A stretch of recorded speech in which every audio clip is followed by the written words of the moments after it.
Hello and welcome to a brand new episode of Smart Money. On today's episode, we're doing a book review. Now, the book under review today is called Let's Talk Mutual Funds. Now, the author of the book is Monika Halan, who needs no introduction, but I'll do it anyway. She's a personal finance writer, speaker, and author who helps families get their money decisions right. Monika is the best-selling author of the book Let's Talk Money, and this is her second book on how mutual funds can help you achieve your financial goals. She joins in now. Monika, thank you so much for joining us on the show. And you know, I had a chance to go through the book, and I must say it's a comprehensive piece on how mutual funds can help you achieve your goals. So congratulations on the release of the book. Thank you so much, Sonia. What a wonderful, it's great to be on your show. And I'm looking forward to this conversation. Oh, yes. And so am I, right? So, but for anyone who's starting off, and we know we've had this discussion that there are so many people from affluent families, people who are wealthy, but they still don't know how to manage their own finances. So for anyone who's starting off, what should be your primary goal when it comes to money? Sonia, it's very simple. When you start to swim, you don't go to the deep end, you don't go to the sea and you start flapping. You learn to swim in the shallow. When you start to learn driving, you drive very slowly, you take instruction, you don't crash the car. It's no different when it comes to money unless you know the basics. How can you ever deal with something like market-linked equity or even market-linked debt? So my recommendation to everyone is that get your basics in place, get your cash flow system in place, get your emergency funds, get your insurances in place. Only then you start investing. So I come to investing in Let's Talk Money really by chapter, well into the book, chapter 8 or 9, that we actually begin investing, which is why mutual funds is book 2, because it's only after you've got your basics in place do you begin. And my very basic baby step is to get your cash flows in place. It is such a powerful tool that each of us have to have oversight over our spending and our saving. So that's your baby step, just oversight over how much you save and how much you spend every month. Okay, that's very important, right?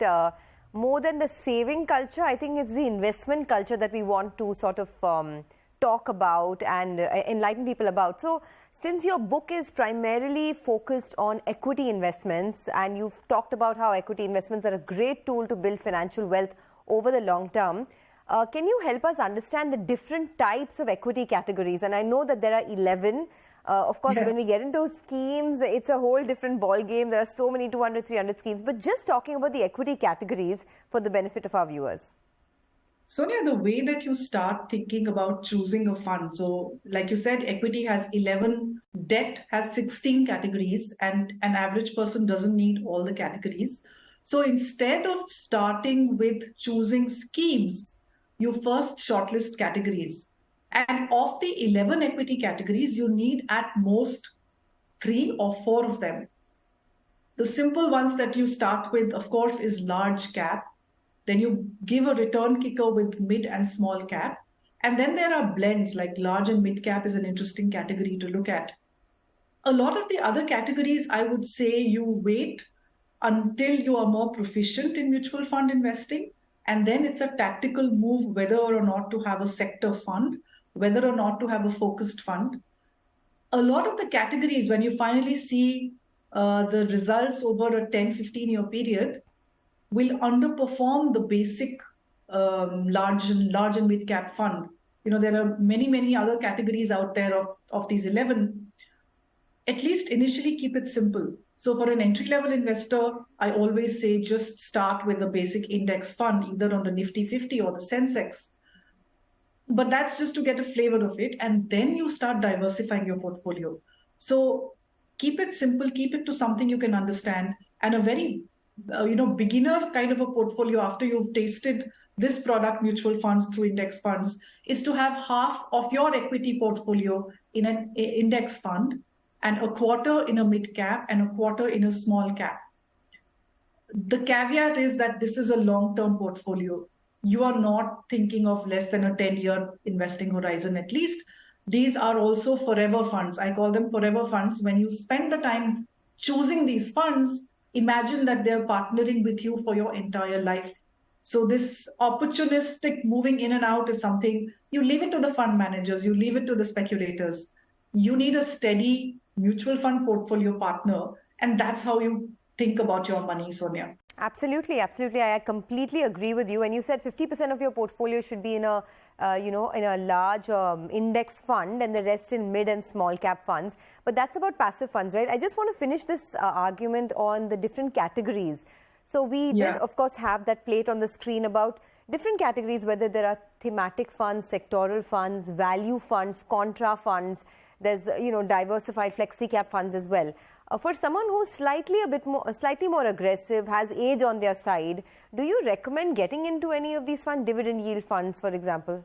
Right. So I'll tell you a little bit of background is that a lot of the categories survived because the industry negotiated with SEBI to say, look, there is so many 1,000 crore of AUM still in these funds. So you will be curtailing innovation and harming investors if you take these categories away. This is pre-2019 when the categories were fixed. So there are a lot of legacy categories out there. But if you look at what is the basic idea that a portfolio, what should it do?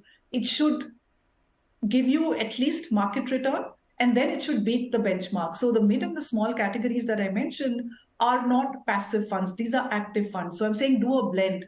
Do passive in your large cap and do active in your mid and small cap.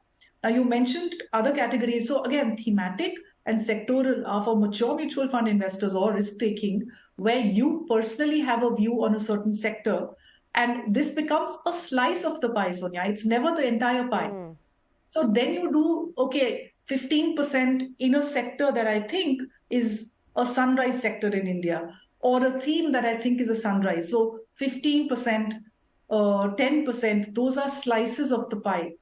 Always remember, it is never the entire pie in a sector fund, it's a slice. And then there are two similar scheme categories, which is flexi cap and multi cap. Right, so flexi allows the fund manager to go to any large, mid, small cap. It's a tactical call that they take.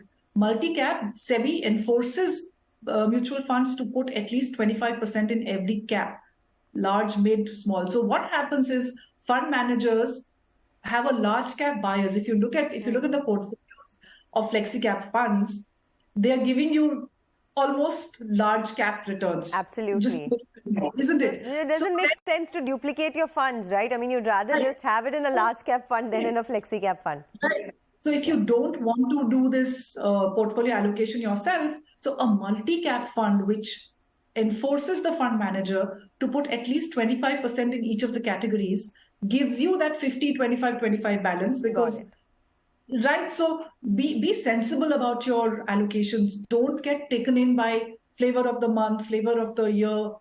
You see what is a good portfolio. And again, the book gives you 4 or 5 model portfolios. You can customize it to yourself.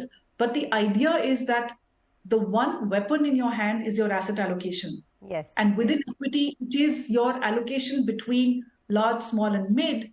So then your decision to rebalance is always in your hand, and it doesn't depend on the market. So remember, every time you want to take control, rather than give control to something like a market or a theme or a flavor, you need to keep that control always. Got it, got it. And personally, Monika, I don't know whether you agree with me, but personally, I believe that for a longer-term wealth creation journey, you need to remove the fund manager altogether from the equation, right? Because there's so many, there are human biases, there are behavioral biases.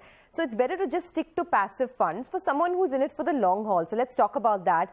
Within passive funds, right, there are index funds and there are ETFs. A lot of people don't understand the key difference between these two. So explain that to us, and what should I be choosing?